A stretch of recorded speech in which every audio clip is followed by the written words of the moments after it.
అందుకే లెక్క పెట్టలేని ఒక పిచ్చోడ్ని ప్రభాస్ నటించినటువంటి సాలార్ చిత్రము బాక్సాఫీస్ దగ్గర భారీ వసూళ్లతో దూసుకెళ్తున్నది. ఈ యొక్క చిత్రము మొదటి రోజు దాదాపుగా 180 కోట్ల గ్రాస్ కలెక్షన్లు వచ్చినట్టు తెలిసింది. రెండవ రోజు కూడా 100 కోట్ల గ్రాస్ మార్కును అందుకుంది. ఇక మూడవ రోజు ఏ మాత్రం తీసిపోకుండా 80 నుంచి 90 కోట్ల గ్రాస్ కలెక్షన్లు వచ్చాయి. కానీ నాలుగవ రోజు కూడా 70 నుంచి 60 కోట్ల రేంజ్లో గ్రాస్ కలెక్షన్లు వచ్చాయి. ఐదవ రోజు కూడా ఇదే సాలిడ్ కలెక్షన్లో రాబట్టింది.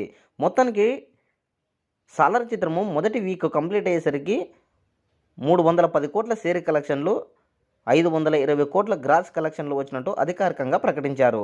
అయితే ఈ యొక్క చిత్రము 350 కోట్ల బ్రేక్ ఈవెన్ బరిలో దిగిన ఈ చిత్రము కేవలం ఇక 30 కోట్లు షేర్ రాబడితే బ్లాక్ బాస్టర్ హిట్గా నిలిచి లాభాల బాట పడుతుంది. అయితే ఈ యొక్క కలెక్షన్లు కేవలం 2 లేదా 3 రోజుల్లో వచ్చే అవకాశాలు ఉన్నాయని తెలుస్తుంది.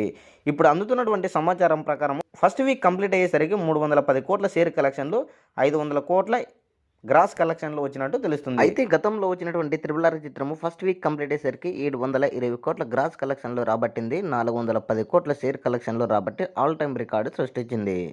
సాలార్ ఫస్ట్ వీక్ కలెక్షన్లపై మీ అభిప్రాయాన్ని కామెంట్ కూడా తెలియజేయండి.